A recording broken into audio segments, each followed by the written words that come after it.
السلام عليكم ورحمة الله وبركاته. اللهم صل وسلم وبارك على سيدنا محمد وعلى آله وصحبه وسلم. هقول لكم بقى مساء الحلويات، مساء المحشي الجميل، واليوم اللي طول النهار فيه ايه؟ هنعمل فيه شغل روتين بقى عميق في المطبخ. هنعمل بقى محشي الأول، معنا كرنبتنا الحلوة كده والطماطم والخضرة السابحة. والله انا واخده لكم جوله كده من اول النهار، بس لسه ايه، هسجلها لكم واعملها لكم. طبعا ضربت الطماطم بتاعتنا، وهنعمل احلى تسبيكه لاحلى محشي. الزيت بتاعنا اللي زي العسل اللي زيكم، ومعاه شويه زبده حلوين يخلوا المحشي ايه، قشطه قشطه كده، واللمعه تبقى فيه جميله. طبعا انا دايما اقول لكم ان انا بحب ايه، ما سيحش الزبده الفلاحي. دايما احط القطعه كده شويه الزيت الذره والزبده الفلاحي معاه، يعملوا ايه، احلى محشي. الزبده الفلاحي بتغير الطعم. بس برضو ايه، مش هقولك ايه، الاسعار بتاعتها رخيصه. ما توقفيش نفسك، باي زبده عندك، بزيت ذره عندك اشتغلي، واعملي شويه محشي كده يدفوكي في ايه، في الشتاء الجميل ده اللي احنا فيه ده، والتلج اللي احنا فيه ده. طبعا لما عملتش محشي بس، انا هوريكوا شوية اكلات ومقتطفات في اللي انا عملته يومين اتنين كده.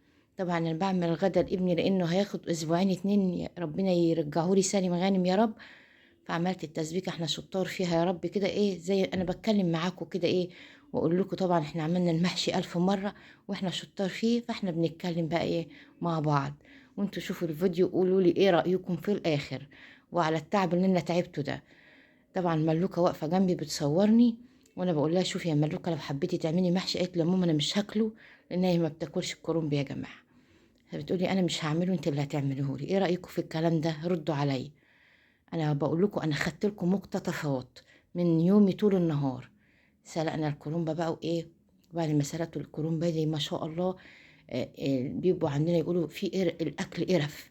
يعني ايه، انت وحظك فيه في كرنبة تطلع حلوة، والاكل يبقى سهل وجميل. اهو برضو كده كان الاكل بتاعه سهل وجميل. شايفين التقطيعة؟ انتوا شوفوا وانا هتكلم معاكم بطبيعتي كده خالص. قطعنا بقى الورق. ممكن بقى الحاجات اللي انا عملتها دي كلها ممكن تاخديها وتعمليها كأنها تفريزات رمضان. الكرنب اللهم بارك جميل قوي الايام دي. باخد الورقة زي ما انتوا شايفين، واقطع كده زي ما انتوا شايفين قدامكم اهو. ونفرز بقى ده في علبة كده من العلب اللي انا هوريها لكم دلوقتي. وده ايه، نعين الكرنب.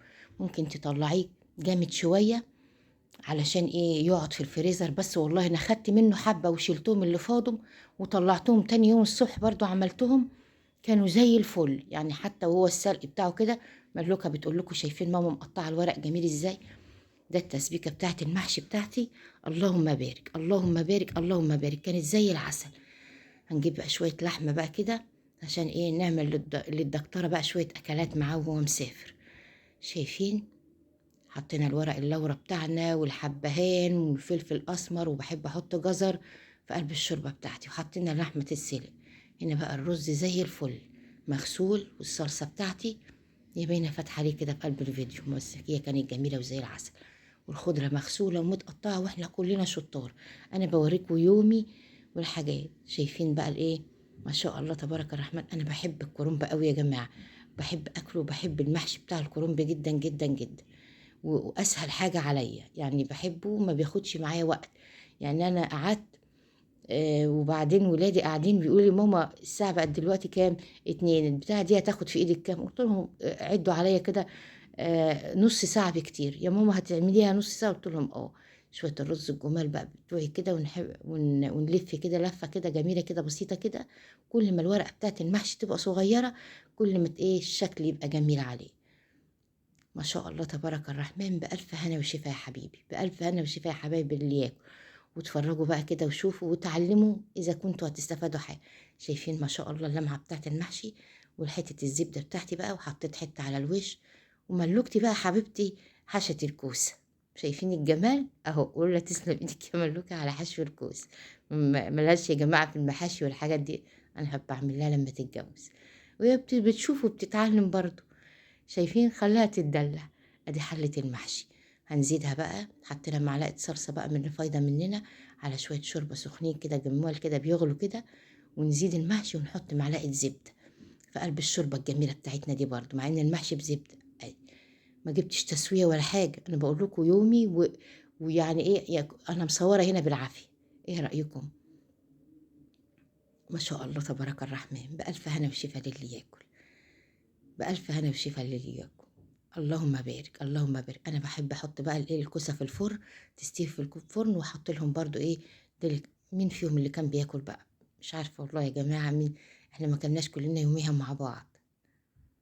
ما شاء الله. هنا الاكل بقى كده وحطينا يلا. هنا بقى تاني يوم عملنا بسله وعملنا فاصوليا. انا بصوا يا جماعه، انا بعمل الاكل اللي ولادي بيحبوه. يعني مش كل حاجه بيحبوها، فانا بعمل لهم الاكل اللي هما بيحبوه. يعني انتي ولادك شوفي بيحبوا ايه واعملي لهم الاكلات. هنا بقى من بانيه، ممكن من صدر فرخه اوريكي تعملي فيها ايه. وطبعا ده مش صدر فرخه لوحدها، انا بعرفك ممكن تعملي منه ايه. هنا البانيه عندي هعمله شاورما، وهعمل البانيه ستيك كده على النار. وهنا بقى هعمل لك الخلطه دي جميله قوي. جبت البصل بتاعي والتوابل بتاعتي وايه ضربت كل ده في قلب الكبه، وخدت الميه بتاعتهم، وخدت البصل لحاجه. الشاورما قطعناها وحطينا عليها البصل نفسه. اما هنا ميه البصل للبانيه، لقيت الطبق هنا صغير هبدله تاني يا جماعه. ميه البصل، فلفل اسمر، دبس رمان. لو عندك ما توقفيش حاجه، ما عندكيش دبس رمان اضربي طماطميه صغيره في قلب الايه التتبيله. شويه كاري، شويه كركم، اللي موجود عندك حطيه في قلب التتبيلة اللي تبع ولادك بيحبوه. ممكن تحطي هنا نص كوباية لبن. هنا بقى الوصفة الجديدة الجميلة بتاعتي دي برضو بيحبوها. الحاجات دي كلها يا جماعة أنا هحطها بعد ما أسويها، هحطها في علب واسيبها لما تبرد خالص، واحطها علشان واتلجها، علشان هو هيقعد اسبوعين 2 يا حبيبي. فانا ايه بجهز الحاجات دي. انا عامله كميات تانية، بس ايه في حاجات في التصوير ما ظهرتهاش. انا بديكوا افكار ممكن تعمليها لرمضان، وممكن تعمليها لولادك في اكلات الاسبوع، وممكن تعمليها منيو لك. هنا الفلفل الالوان هقطعه للشاورما مع البصل. وهنا الشاورما متقطعه ده متبله من بالليل، كل الحاجات دي تبلتها من بالليل يوم المحشي، وبعدين الصبح اشتغلت فيها الحاجات دي. هنا البصل اهون مع الفلفل الالوان مع التوابل بتاعتي، وسبت الحاجه كل حاجه لما بردت، وبعدين قمت حطاها له في ايه في قلب العلب. ما شاء الله شايفين ادي شكل الشاورما. يعمل منها سندوتشات، يعمل معاها مع مكرونه ممكن.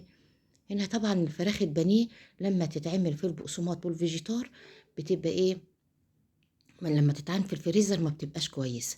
انا جربت الحاجات دي كلها، فانا بعملها له صدمه كده ويطلع، ما اصله ملوش في ايه ان هو يعمل اكل يا حبيبي. هنا بقى البسله هي، ما شاء الله تبارك الرحمن. بعمل البسله طواجن في الفرن، والرز بعمله رز معمر في الفرن. وانا عملت الحاجات دي معاكم قبل كده، بقول لكم انا اوريكم مقتطفات بس تتعلموا منها. ولو حد عايز يعمل وصفه يرجع للوصفه التانية. والاول مره في حياتي اعمل الفاصوليا البيضه، اول مره اعمل فاصوليا. قال لي جربيها يا ماما، انا بحبها. بيحبها فين كلها فين ما اعرفش والله. فانا عملتها له.